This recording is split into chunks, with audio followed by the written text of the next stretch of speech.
Grants commission ప్రవేశపెట్టిన నూతన ముసాయిదా నిబంధనలను బీజేపీయేతర రాష్ట్రాలు తీవ్రంగా వ్యతిరేకిస్తున్నాయి. యూజీసీ ముసాయిదాను వ్యతిరేకిస్తూ ఇప్పటికే తమిళనాడు, కేరళ వంటి రాష్ట్రాలు చట్టసభల్లో తీర్మానం కూడా చేశాయి.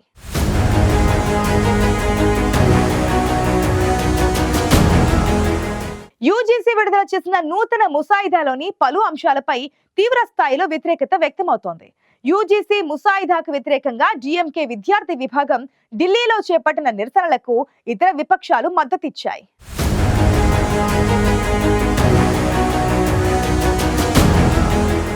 యూనివర్సిటీ గ్రాంట్స్ కమిషన్ ప్రవేశపెట్టిన నూతన ముసాయిదా నిబంధనలను బీజేపీయేతర రాష్ట్రాలు తీవ్రంగా వ్యతిరేకిస్తున్నాయి. ఈ నేపథ్యంలో ముసాయిదాకు వ్యతిరేకంగా డీఎంకే విద్యార్థి విభాగం ఈ నెల 6న ఢిల్లీలో జంతర్ మంతర్ వద్ద నిరసనలకు దిగింది. ఈ నిరసనలో డీఎంకే ఎంపీ కనిమొళి కరుణానిధితో పాటు కాంగ్రెస్ అగ్రనేత రాహుల్ గాంధీ, సమాజ్వాదీ పార్టీ అధ్యక్షుడు అఖిలేష్ యాదవ్ పాల్గొన్నారు. ఈ సందర్భంగా కాంగ్రెస్ అగ్రనేత రాహుల్ గాంధీ తీవ్ర ఆరోపణలు చేశారు. ఈ యూజీసీ ముసాయిదా విద్యాపరమైన చర్య మాత్రమే కాదని ఇది మన చరిత్ర, సంప్రదాయం, సంస్కృతి, భాషలపై దాడి చేసేందుకు ఆర్ఎస్ఎస్ చేస్తున్న ప్రయత్నమని ఆరోపించారు. యూజీసీ ప్రవేశపెట్టిన ముసాయిదాను తాము వ్యతిరేకిస్తున్నట్లు అఖిలేష్ యాదవ్ తెలిపారు. ఈ నూతన విధానం యూనివర్సిటీలలో పారిశ్రామికవేత్తలకు అప్పగించే కుట్రగా పేర్కొన్న అఖిలేష్ ఈ విధానానికి తాము ఎప్పటికీ మద్దతివ్వబోమని తేల్చి చెప్పారు.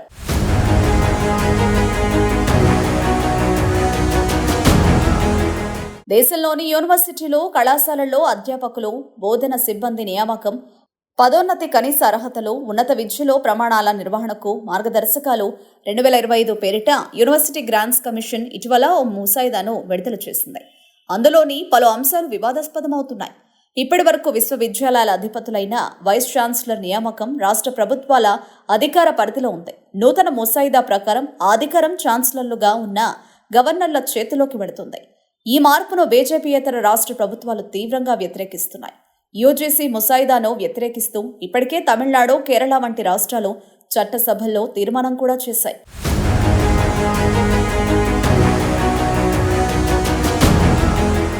యూజీసీకి ఎప్పటికప్పుడు మార్గదర్శకాలు, నిబంధనలను సవరించే అధికారం రాజ్యాంగమే కల్పించింది. రాజ్యాంగంలోని 42వ సవరణ ప్రకారం విద్యా సంబంధ అంశాలు ఉమ్మడి జాబితాలో ఉన్నాయి. యూజీసీ తాజా ముసాయిదాలో ఉమ్మడి జాబితా నుంచి బయటపడే ప్రయత్నం చేస్తున్నట్లు కర్ణాటక సర్కార్ ఆరోపించింది. ఈ మేరకు ఇటీవల కర్ణాటక రాష్ట్ర ఉన్నత విద్యాశాఖ మంత్రి, కేంద్ర విద్యాశాఖ మంత్రి ధర్మేంద్ర ప్రధాన్కు ప్రత్యేక లేఖ కూడా రాశారు. ఈ లేఖలో కొత్త నిబంధనలు విశ్వవిద్యాలయాలపై రాష్ట్ర ప్రభుత్వాల పాత్రను పరిమితం చేయాలన్న ఉద్దేశం స్పష్టంగా కనిపిస్తున్నట్లు ఆరోపించారు.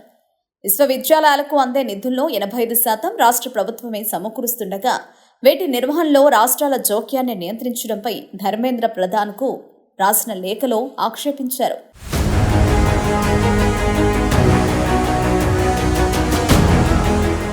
వైస్ ఛాన్సలర్, విద్యా మండలి సభ్యుల నియామకాల కోసం ఏర్పాటైన సర్చ్ కమ్ సెలక్షన్ సమితిలో 3 సభ్యులుండగా వారిలో ఒకరు ఛాన్సలర్ అంటే గవర్నర్ కాగా మరో 2 కేంద్రం పంపే సందర్శకులు.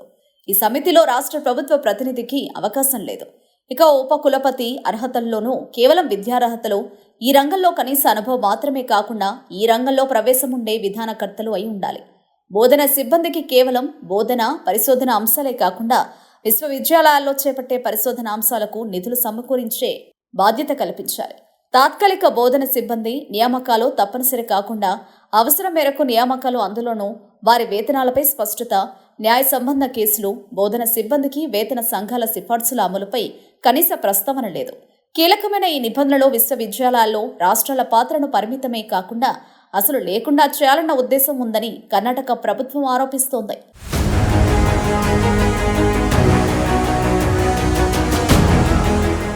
కేంద్ర జాతీయ నూతన విద్యా విధానాన్ని అమలు చేయబోమని ఇప్పటికే తేల్చి చెప్పిన కర్ణాటక రాష్ట్ర ప్రభుత్వం అందుకు ప్రత్యామ్నాయంగా రాష్ట్ర విద్యా విధానాన్ని రూపొందించింది. ఇదే క్రమంలో కొత్తగా రూపొందించిన యూనివర్సిటీ గ్రాంట్స్ కమిషన్ మార్గదర్శకాలను తిరస్కరించాలని నిర్ణయించింది. కేవలం బీజేపీయేతర పాలిత రాష్ట్ర ప్రభుత్వాలే కాకుండా మహారాష్ట్ర, బీహార్, ఆంధ్రప్రదేశ్ ప్రభుత్వాలతోనూ నిరంతరం ఈ మార్గదర్శకాలపై చర్చిస్తూ వాటి నుంచి ఏకాభిప్రాయాన్ని కూడగట్టుకోవాలని కర్ణాటక ప్రభుత్వం ప్రయత్నించింది. ఇందులో భాగంగా ఈ నెల 5న బెంగళూరులో నిర్వహించిన రాష్ట్రాల విద్యామంత్రుల సమావేశంలో ఈ మార్గదర్శకాలను సమగ్రంగా సమీక్షించి ఓ తీర్మానం చేశారు. ఎన్డీఏ పాలిట మహారాష్ట్ర మంత్రి చంద్రకాంత్ పాటిల్ కూడా వీడియో సమావేశంలో ఈ మార్గదర్శకాలపై ఆక్షేపణ వ్యక్తం చేశారు. మొత్తంగా యూజీసీ ప్రవేశపెట్టిన నూతన ముసాయిదా నిబంధనలను బీజేపీయేతర రాష్ట్ర ప్రభుత్వాలు తీవ్రంగా వ్యతిరేకిస్తున్నాయి.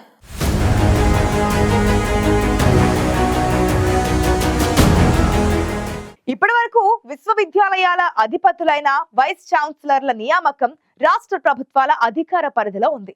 నూతన ముసాయిదా ప్రకారం ఆ అధికారం ఛాన్సలర్లుగా ఉన్న గవర్నర్ల చేతుల్లోకి వెళ్తోంది. ఈ మార్పును బీజేపీయేతర రాష్ట్ర ప్రభుత్వాలు తీవ్రంగా వ్యతిరేకిస్తున్నాయి.